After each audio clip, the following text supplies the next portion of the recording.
Pada siapa saja yang pulang dari tanah suci, sudahkah Anda berhaji? Sebuah muhasabah untuk diri sendiri. Saat itu ada seorang ulama dari Baghdad namanya Shibli, baru pulang dari tanah suci menunaikan ibadah haji. Kemudian banyak tamu-tamu yang berdatangan, baik dari kerabat dekat maupun jauh, dari para sahabat juga tetangga, tilik haji. Setelah tamu-tamu itu mulai pulang, datang gurunya, Imam Ali Zainal Abidin. Kemudian Shibli bercerita tentang semua yang dilakukan selama di tanah suci.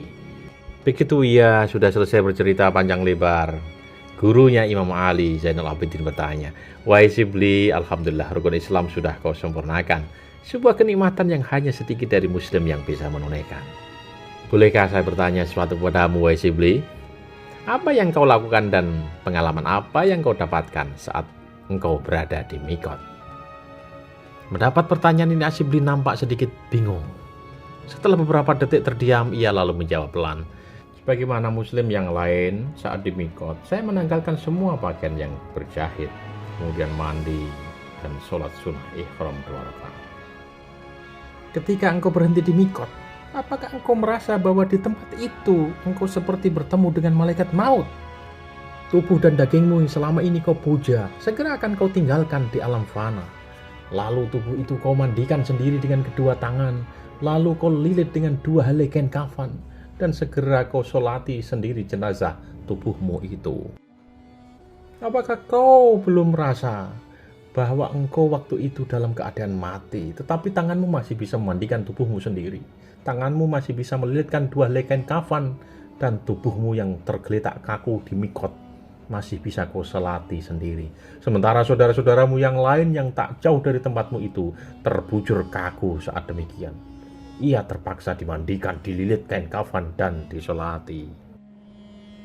Lalu selama engkau memakai pakaian ihram itu, apakah engkau bertekad untuk menanggalkan semua pakaian maksiat dan menggantinya dengan pakaian taat? Dan apakah engkau pun menanggalkan sifat riya, sifat munafik, serta segala syubhat? Ketika mandi sebelum memulai memakai kain ihram, apakah engkau berniat membersihkan segala kotoran batin dan semua urusan dan ambisi duniawi? Ketika berniat ihram, apakah engkau mengharamkan atas dirimu semua yang diharamkan Allah? Ketika mulai mengikatkan diri dalam ibadah haji, apakah engkau rela melepaskan semua ikatan selain Allah? Apakah ketika masuki Mikot engkau berniat sebagai ziarah menuju keridhaan Allah? Ketika sholat 2 rakaat, apakah engkau berniat mendekatkan diri kepada Allah? Ketika memasuki Masjidil Haram dan bertawaf, apakah engkau merasa menjadi setitik air hujan, lalu jatuh ke sungai dan larut sampai samudera? Sadarilah, seandainya engkau tidak jatuh ke sungai, tidaklah sampai engkau di samudera. Kau akan dibawa oleh angin dan sia-sia terhempas oleh waktu. Masjidil Haram dan Ka'bah adalah samudera rahmat, sementara dirimu hanyalah 1 tetes air hujan yang jatuh dari langit. Mungkin malah lebih kecil dari itu, di antara besarnya jagat raya dan perkasanya sang waktu yang melumatkan apa saja yang ada di dunia ini.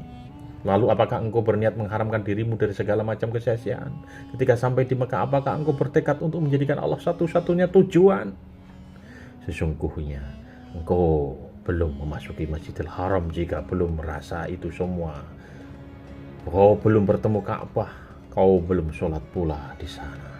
Apakah saat engkau bertawaf engkau merasa seperti mengikuti gelombang dan ombak laut yang berdebur dalam taubat dan berjalan atau berlari menuju ampunan maghfirah Allah atau menuju keridhaan Allah?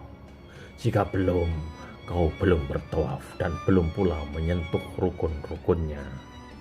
Apakah engkau sudah berjabat tangan dengan Hajar Aswad dan sholat di makam Ibrahim? Alhamdulillah sudah, Guru. Mendengar jawaban itu, Imam Ali Zainal Abidin menangis seraya berucap, "Astagfirullahaladzim. Oh, barang siapa berjabat tangan dengan Hajar Aswad seakan ia berjabat tangan dengan Allah, maka ingatlah saat itu engkau sedang berjanji kepada Allah. Janganlah sekali-kali engkau menghancurkan perjanjian itu dan menyusutkan kemuliaan yang telah diraih, serta membatalkan kehormatanmu dengan aneka dosa." Saat berdiri di makam Ibrahim, apakah engkau bertekad untuk tetap berada di jalan taat serta menjauhkan diri dari maksiat? Ketika sholat 2 rakaat di sana, apakah engkau bertekad untuk mengikuti jejak Ibrahim serta menentang semua bisikan setan? Demi cintamu kepada Allah, beranikah kau berkorban seperti Ibrahim, atau dikorbankan seperti Ismail, atau tenggelam kepada ampunan dan menyesali dosa-dosa seperti Adam dan Hawa, atau bertekad untuk berjuang sampai titik darah penghabisan seperti baginda Nabi Muhammad SAW? Jika itu belum kau lakukan, berarti engkau belum berjabat tangan dengan Hajar Aswad. Kau juga belum berdiri sholat di makam Ibrahim, belum pula kau sholat 2 rakaat di sana. Apakah ketika melakukan sa'i antara Safa dan Marwah, engkau seperti Bunda Hajar yang menempatkan diri di antara usaha keras, harapan dan rahmat Allah, serta berserah diri total hanya kepada Allah? Ingat, Hajar saat itu mencari air untuk anak tercintanya, Ismail yang masih bayi. Air adalah lambang materi, itu artinya berusaha mencari materi demi kuatnya iman, ihsan dan Islam. Saat usahamu kau gantungkan sepenuhnya kepada Tuhanmu, maka lihatlah keajaiban. Zam-zam mancur dari tumit kanan kaki Ismail. Jika kau belum merasa seperti itu, berarti engkau belum melakukan perjalanan sa'i antara dua bukit itu. Ketika pergi ke Mina, apakah engkau bertekad agar orang-orang merasa aman dari gangguan lidah, hati, serta tanganmu? Belum, Guru. Kalau begitu, engkau belum pergi ke Mina. Apakah engkau sudah berwukuf di Arafah, mendaki Jabal Rahmah? Wahai Shibli, sudah, Guru. Ketika wukuf di Arafah, apakah engkau menghayati kebesaran Allah? Engkau seperti dibangkitkan dari alam barzah, lalu digiring ke padang mahsyar. Apakah ketika itu engkau merasa kehidupan sejati sedang menghampirimu? Ketika mendaki Jabal Rahmah, apakah engkau mendambakan rahmat Allah bagi setiap mukmin?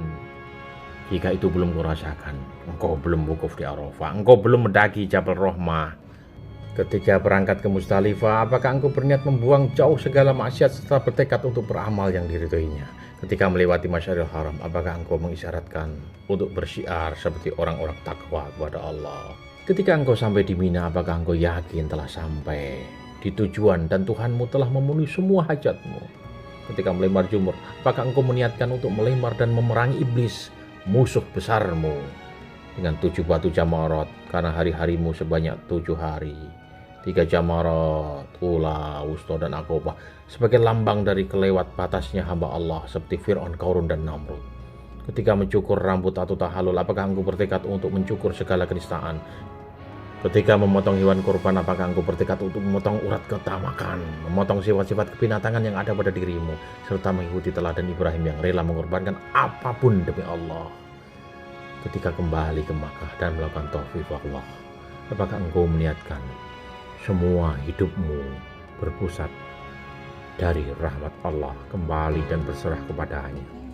Shibli, jika itu belum kau rasakan, kau belum mencapai Mina, kau belum melempar jumrah, kau belum tahallul, belum juga menyembelih kurban, kau belum tawaf ifadah. Kembalilah, sesungguhnya engkau belum menunaikan haji.